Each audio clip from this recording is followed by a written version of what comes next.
বিপক্ষ ডাঙৰীয়া কামান মতে চলাহেঁতেন, আমি যদি তেখেতৰ কামানটো পালন কৰাহেঁতেন, আজি আমাৰ কেম্প হিচাপে নাথাকিলেওহেঁতেন। কাৰণ 20-22 জন ল'ৰা আমাৰ মৰি গ'লেহেঁতেন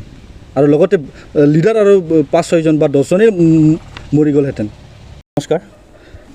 আজি আপোনালোকক ইয়াত আমি মাতি অনাৰ বিশেষ কাৰণ আছে। আমি যোৱা 12 এপ্ৰিল 2023 তাৰিখে কোকৰাঝাৰত থকা চান্দামাৰী NLFB ডিজিগনেটেড শিবিৰত এটা জেনেৰেল কাউন্সিল মিটিং পতা হয় আৰু এই মিটিঙত আমাৰ বহু ৰেজলিউশ্যনছ লোৱা হয়।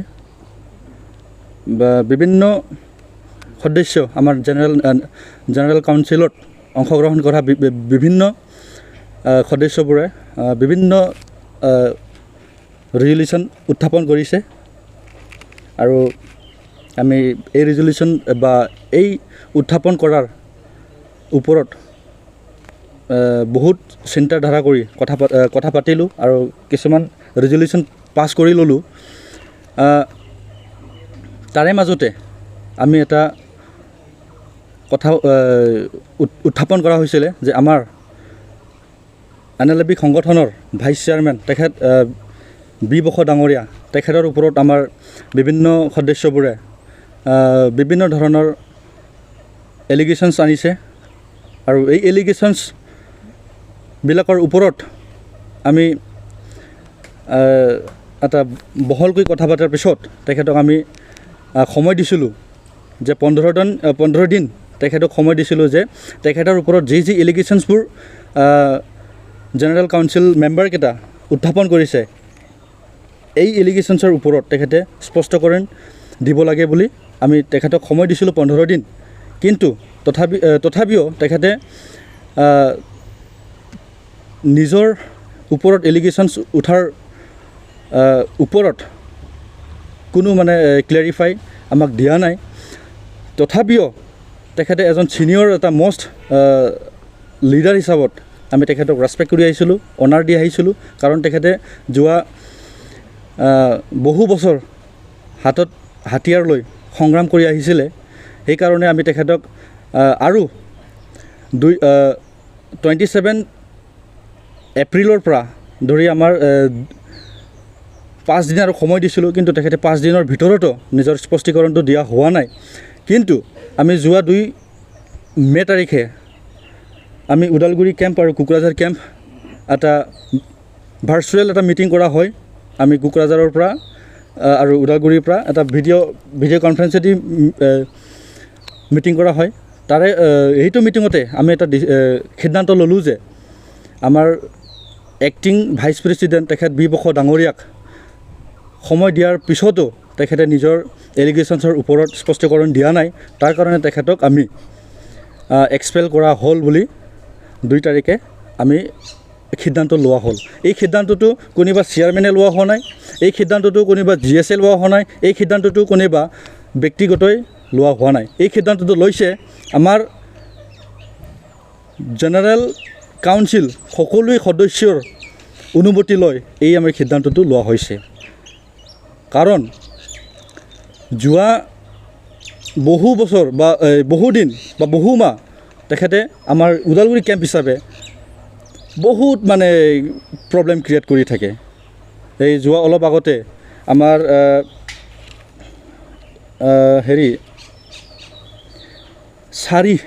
4 মাৰ্চত এটা মেজৰ ইনচিডেণ্ট হৈ গ'ল আমাৰ কেম্পৰ ভিতৰত। ইনচিডেণ্টটো হ'ল কি, তেখেতে গ্ৰুপিজিয়াম ষ্টাইলত কৰি গ্ৰুপিজিয়ামলি তেখেতে নিজৰ গাড়ীত কেইজনমান ল'ৰা, নিজৰ ফেভাৰৰ ল'ৰাকেইটাক উঠাই লৈ যায় ক'তবা মদ খুৱাই ব্ৰেইন ৱাছ কৰাই আমাৰ কেম্পত ৰাতি 9টা বজাত তেখেতে এনেকুৱা এটা হাংগামা ঘটনা তেখেতে কৰিলে। এই ঘটনাৰ পিছত ল'ৰাকেইটাই নিজে ক'লে বা ল'ৰাকেইটা নিজে কৈ ল'লে, ছাৰে কিজানি ইমান এটা ডাঙৰ এটা সমস্যা হৈ যাব বুলি ভবা নাছিলে। তাৰ কাৰণে ছাৰে এই ঘটনাটো কৰিবৰ কাৰণে আমাক পুছ আপ কৰি আছিলে বা পুচিং কৰি আছিলে। বস্তুটো হ'ল কি, এই ঘটনাত যি কথা উত্থাপন কৰিছে ল'ৰাকেইটাই, আমাক ইয়াতে কি কৰি ৰাখাই আছে লিডাৰকেইটা আমি এই কেম্পৰ পৰা মানে কি পাইছোঁ অনেক বিভিন্ন ধৰণৰ কিবা কিবি হেৰি কি তাৰে ওপৰত লিডাৰকেইটাৰ ওপৰত বহু এলিগেশ্যনছ মানে তেখেতে ল'ৰাকেইটাৰ মাইণ্ডত সোমাই দিলে যে লিডাৰকেইটা বোলে কিবা বিজনেছ কৰে লিডাৰকেইটা বোলে কিবা পাৰ্চনেলি কিবা কাম কৰে লিডাৰকেইটা বোলে মানে বহু টকা কামাই আছে এনেকুৱা বহু মানে হেৰি কৰিলে মানে তেখেতৰ আমি চিন্তাধাৰণা মতে বুজি পোৱা মতে ডিভাইড এণ্ড ৰুল পলিচি কৰিছে আৰু ই মাত্ৰ নহয় তেখেতে বহুদিন ধৰি আমাৰ ওদালগুৰিৰে মই নামটো নলওঁ কেইটামান ক্লাবত বা কেইটামান হেৰি অফিচবিলাকত যাই কিনে তাছ খেলে এইটোতো এণ্টি ছ'চিয়েল এক্টিভিটিছ হ'ল আৰু অন কেমেৰাত ক'ব নোৱাৰা বহু কথা আছে তথাপিও মই এই যিখিনি দুআষাৰমান ক'লোঁ এই দুটামানৰ পৰা আপোনালোকে বুজি পাব পাৰে আহি তেখেতে কোনো কাউন্সিলৰ ডিচিশ্যন নোলোৱাকৈ বা কোনো চেয়াৰমেনক নজনাকৈ বা কোনো কাউন্সিল মেম্বাৰ্ছৰ অনুমতি নোলোৱাকৈ তেখেতে আমাৰ সংগঠনটো মানে শেষ কৰাৰ এটা পৰিকল্পনা কৰি কেনা তেখেতে গুৱাহাটীলৈ যায় কেনা ওপৰ লেভেললৈ যায় কেনা আমি আৰু সংগঠনটো কৰি নাথাকোঁ মই আৰু মানে ভাগৰ লাগিলোঁ আৰু মোৰ ল'ৰাকেইটাও ভাগৰ লাগিলে মই আৰু সংগঠনটো নচলাওঁ আমি চাৰেণ্ডাৰ হ'ম এইটো লেভেললৈ তেখেতে গুচি গ'ল তেওঁ গুচি গ'ল আমিতো আমাৰ উদ্দেশ্যটোতো চাৰেণ্ডাৰ হোৱা বা ভাগৰি হৈ থকাৰ উদ্দেশ্য নহয় এইবোৰ কথা আমি সকলো চালি জাৰি চোৱাৰ পিছত আমি 2 মে' তাৰিখে তেখেতক ডিছচাৰ্জ দিয়া হ'ল তেখেতৰ পদৰ পৰা আৰু এক্সপেল কৰা হ'ল আমি তেখেতক আমাৰ সংগঠনৰ পৰা এইখিনি তেওঁৰ এগেইনষ্টে কি মেজৰ এলিগেশ্যনছটো এইটোৱে তেখেতে সংগঠনটো শেষ কৰিব বিচাৰিছিলে কাৰণ আমাৰ সংগঠনত আজিলৈকে এটা ষ্টেপে আগবাঢ়িছে মানে আমি উভতি আহি কেম্পত এটা স্থায়ীভাৱে আছোঁ এটা গভৰ্ণমেণ্টৰ লগত নেগচিয়েশ্যনত চলি আছে আমাৰ পিছ টক চলি আছে তাৰে মাজতে তেখেতে সংগঠনটো শেষ কৰাৰ মানে পৰিকল্পনা কৰিছে সেইকাৰণে তেখেতৰ মেজৰ যি মানে হেৰি এইটোৱে বুলি আমি ধৰি লৈছোঁ বা এইটোৱে আৰু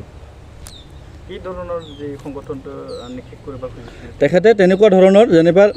কেইজনমান ল'ৰাকেইটাক গ্ৰুপিজিয়াম ষ্টাইলত ক'ৰবাত লৈ যায় কিনে আমি তোমালোকক 4 লাখ দিম তোমালোকক 6 লাখ দিম তোমালোকক ইমান টকা দিম যদি কোনোবা জব এলিজিবল পাৰ্চন তেওঁলোকক জব দিম এনেকুৱা কথা কৈ কিনা ল'ৰাকেইটাক ব্ৰেইন ৱাছ কৰাৰ পিছত ল'ৰাকেইটাকো মানে মনটো সলনি কৰাই দিছিল আৰু তেখেত মেজৰলি কিহৰ কাৰণে তাক বৰখাস্ত কৰিলে আপোনালোকে এইটোৱে সংগঠনটো শেষ কৰিব খুজিছে কাৰণ আমাৰ সংগঠনৰ যি সমস্যা আৰু আমাৰ বড়ো জাতিৰ যি সমস্যা এই সমস্যাবোৰ সমাধান হৈ যোৱা নাই আমি যি সমস্যালৈ আমি NLFB গঠন কৰিছিলোঁ যদি এই সমস্যাটোৱে যদি আমি এচিভ কৰিব নোৱাৰোঁ তেন্তে আমি সংগঠনটো কেনেকুৱাকৈ আমি মানে শেষ কৰিম এইটো উদ্দেশ্যলৈ তেখেতক আমি আপোনালোকে বৰখাস্ত কৰিলে যি NLFB ভাইচ প্ৰেচিডেণ্ট বি বকক কিবা এই সংগঠনৰ কিবা ক্ষতিপূৰণ আহিব নেকি তেখেতক আপোনালোকে বৰখাস্ত কৰাত নাই তেনেকুৱাটো নাই আৰু মই এটা কথা ক্লিয়াৰ ক'ব খোজোঁ আজিৰ পৰা তেখেতে এজন চিভিলিয়ান পাব্লিক হৈ থাকক আমাৰ সংগঠনৰ নাম লৈ আমাৰ বড়ো জাতিৰ নাম লৈ কোনো মানে বেয়া কাম নকৰক আমি এইটোৱে কামনা কৰোঁ আৰু আমি তেখেতৰ ওপৰত সংগঠন হিচাপে কোনো এগেইনষ্ট নাই বা তেখেতৰ ওপৰত কোনো আমাৰ এটা সংক্ষেপ নাই একো হয়নে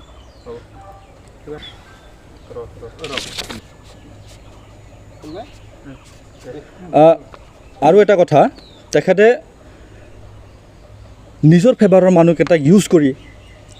বহু ঠাইত মানে এক্সটৰ্চন কৰি থাকে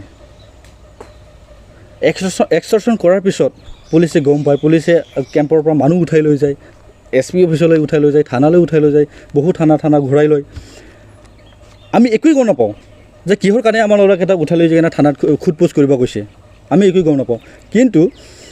এই ল'ৰাকেইটা উভতি লৈ অনাৰ পিছত আমি সোধোঁ যে কিহৰ কাৰণে কি এইটো